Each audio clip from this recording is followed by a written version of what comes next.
And the slides are working, awesome. Hi, I'm Rob Allen. I'm an API consultant, which means that I deal with anything to do with APIs, integrating them, building them, fixing them, documenting them, whatever. So if you've got that sort of problem in your company, feel free to reach out because I love working on interesting problems. We're going to talk about OAuth 2.1 and let's start with what we've learned over the years since OAuth 2.0 came out. So OAuth 2 is a really, really good standard. It's been around since 2012-ish. We're now 2025. We've been using it for a long while. It works very well at what it does. If you do need to do authorization in an API, use this standard.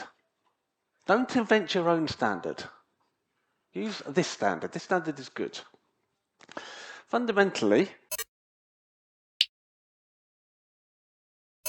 OAuth allows a user to grant access to their data without sharing their credentials with a third-party app. That's the fundamental idea behind it.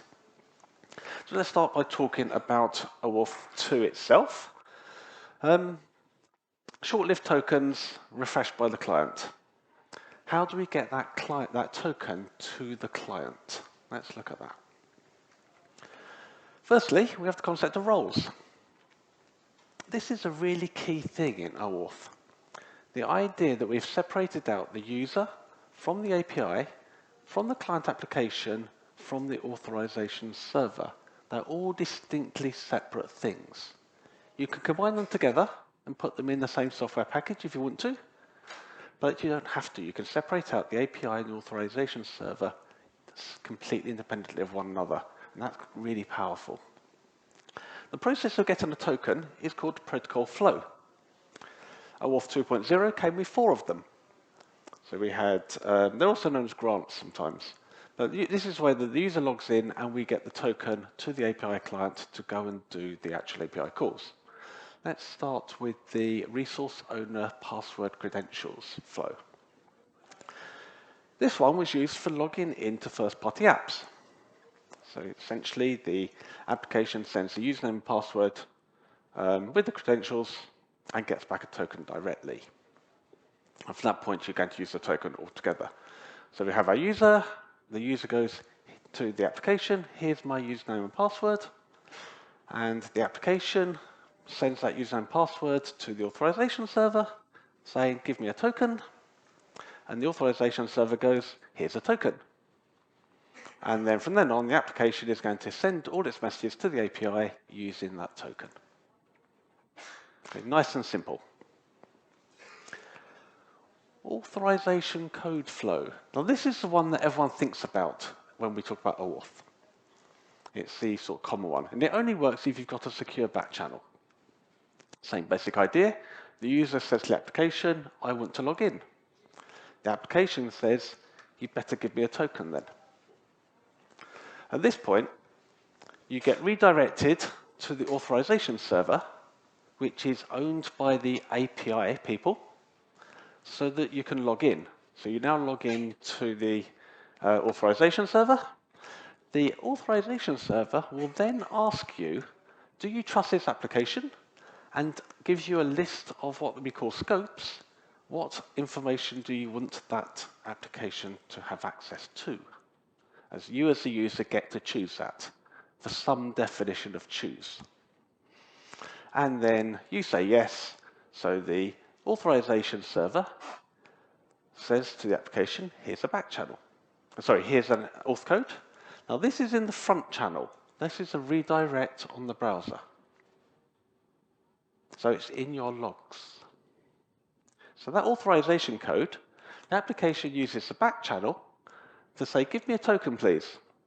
And then you get the token back. And that's done off the back channel, which is not in your logs because it's a post request. And then obviously we're back to the application can send messages to the API. Implicit flow. This is for logging into third-party apps, web SPAs, mobile apps, things like that. Places where you can't actually store a client secret. User goes, I want to log in, Application says, give me a token. The user goes to the authorization server and does the same two things. Yes, I trust the app. And then the authorization server just gives the token straight to the application. You remember what I said last time? This went over the URL redirect. And then we're back to this again. Okay, so that's implicit flow. That's how we did things in 2012. Last one was client credentials flow. This one is slightly different because this doesn't involve a user. This is for jobs where you're doing a cron job or you're doing some service to service type thing. You don't have a particular user's data in mind. So this is quite simple. It's back channel only. The application says, gives me a token, please. The authorization server says, here's a token. There is no user involved. Nice and easy. And we're back to sending messages. Huge benefit of doing all this is that everything is quite uniform. We're doing the same basic thing. We're always sending a token that we've retrieved from our authorization server. It's all very predictable and hence less likely to go wrong and more likely to work the same way every time. It's quite nice not to be sending authorization credentials over every single request. It just lowers the attack surface. So we've got this token. This token is reasonably short-lived. It's a little bit tedious to have to log in all the time. So we invented the concept of a refresh token, which allows a client to get a new access token with the same rights as the previous access token via a back channel. Okay, that's nice and simple. And that's OAuth 2. So now you're all up to date, you know what OAuth 2.0 was. And let's look at what's happened since then. 13 years has gone past. 2012, OAuth 2 was defined by two RFCs, 6749 and 6750. They are reasonably readable for specs. They're not too bad. Not the best RFCs in the database, but they're okay. A lot has changed. We've written some more RFCs since then. This many RFCs. There's quite a few more. We've learned quite a lot about how to do authorization and security and the way we want to do this stuff since 2012. And this extensibility is one of the reasons why OAuth 2 has been so long-lived and is so powerful. We have been able to extend it and keep the fundamentals the same. That's why it's such a good standard. One of the side effects of all this knowledge is that some bits deprecate other bits as we've learnt stuff. They've superseded it. And it's a bit hard to read that many RFCs if you want to implement something and get it right. So these are some of the key extensions since then. 7009, we had the concept of revocating or revoking our auth tokens. We invented JOTs, JSON Web Tokens. They're quite cool. You can send data payloads and things like that.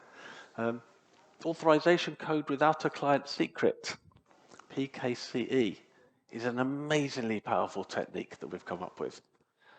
Device authorization grant for devices is a new protocol flow for when you need to log into your Apple TV and you don't have a keyboard attached to the thing. We invented a way that you could use your phone, type into something simple. That's all happened since 2012. And there's a whole load of other stuff as well, as you can see from that diagram. So I'm going to talk about those last two in a little bit more detail because I think they're really interesting and you really do need to understand them. Let's start with PKCE, which is pronounced Pixie, because PKCE is a little bit of a mouthful. Your tongue gets. This was created for mobile first, and then it was discovered that it was useful for every public client. So you use it for native apps, you use it everywhere nowadays. PKCE stands for Proof Key for Code Exchange. So we are proving that we are allowed to do this key exchange. The basic problem is that auth code was returned in the URL, as I said earlier. So we want to do a way to keep that protected so we can trust that the right things are happening with the right client. mostly because it could be intercepted. So this is what the workflow looks like. We have our application. The application invents a secret. Now that secret is done on a per authorization flow process, so you get a new one every time, and fundamentally it's just a random number. Just invent a random string. Hash that string, and then redirect the authorization server. User can now log in, do the whole trusty thing, say yes, and then the authorization server will redirect you back to the application with that auth code still in the URL. So far, so good.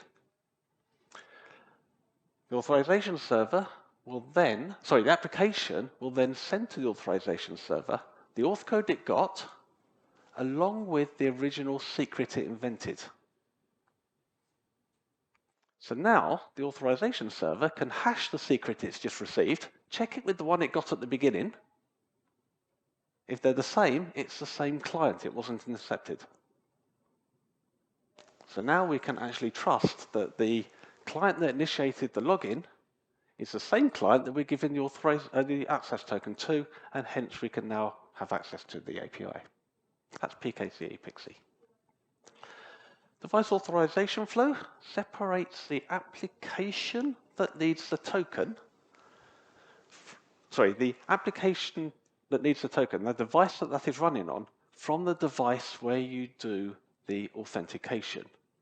So we are separating devices now for this to work.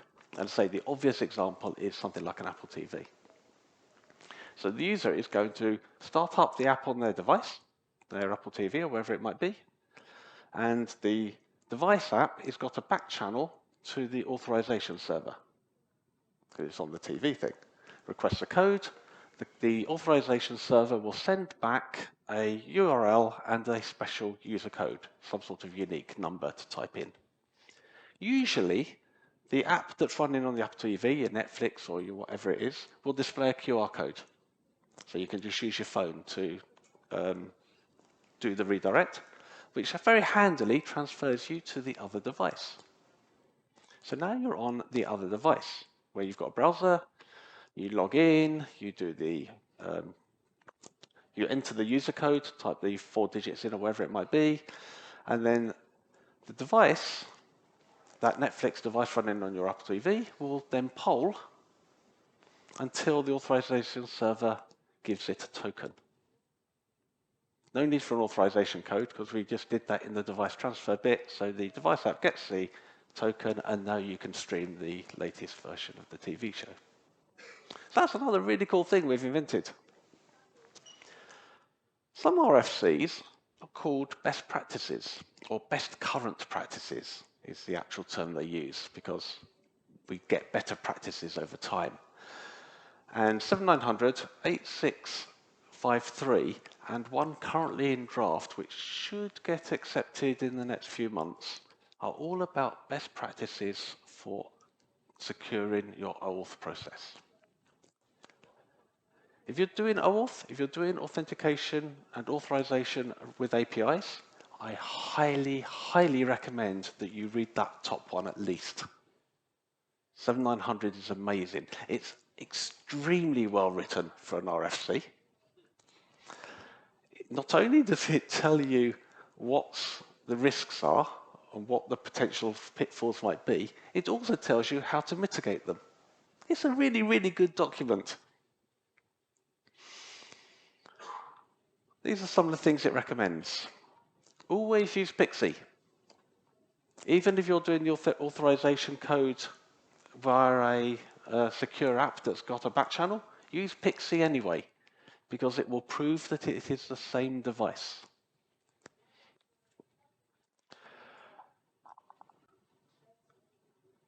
Don't use the implicit flow ever. It is incredibly insecure. It's the best we had back in 2012, but it is not particularly secure. PKCE is the way to solve that problem now, because we get the proof of client. Also, browser features have significantly improved since 2012. You may have noticed that browsers have got better. We can do authorization grants so much easier in a browser now. We literally could not do it reliably with IE7, was 2012? I think, yeah, pretty sure we'd finally got rid of IE6. So it must have been IE7. That was also not a great browser. Don't use a password flow. The password flow is a really interesting one because it's for first-party apps. And with the first-party app, by definition, it's the same manufacturer as the API. Ergo, it is trustable. So that's not the problem.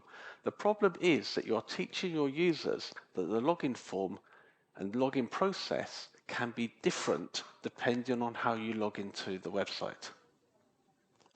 And that is a vector to make phishing so much easier. If everyone knows that the Google login form looks like this, if I log in here, but if I log in over here, it's something else. When I get a link in my email and it looks like that over there, I might think it's just a Google website because Google are a bit weird.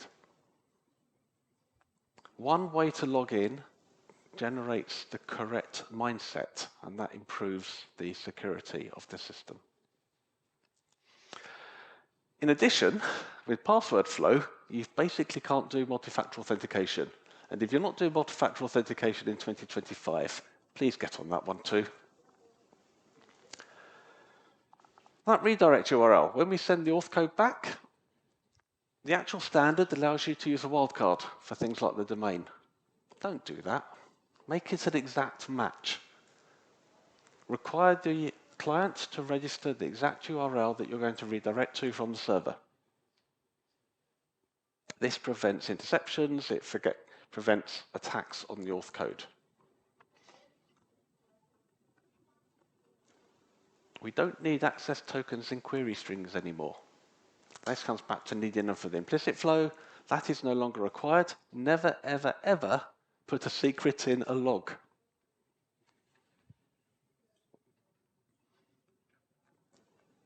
Refresh tokens must be sender constrained or one-time use.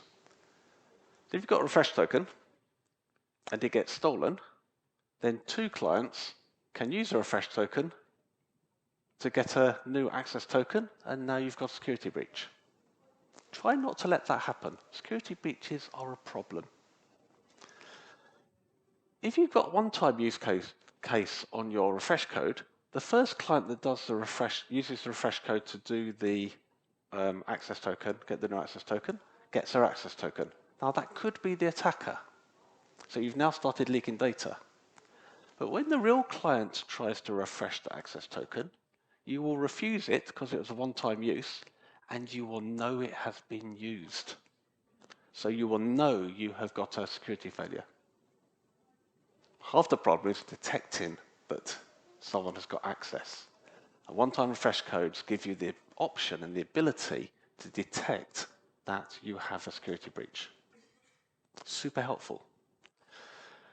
Sender constrained is a technical term to mean that you can trust that you know which client is doing the request. There are multiple different RFCs around that. You can use a client secret, you can use a demonstrated proof of something, which I forgot the name of it, proof of possession, there we go. You can use client certificates using SSL TLS certs. There's multiple ways of doing it, but if you can totally trust the client, then you can reuse the refresh token. And there's loads of other stuff in there. That's why I say you should read it. Okay, so we've been talking for a while. Getting on, what, 20 minutes, I suppose, something like that. So let's talk about OAuth 2.1. That's what you came here for. A guy called Aaron is leading this.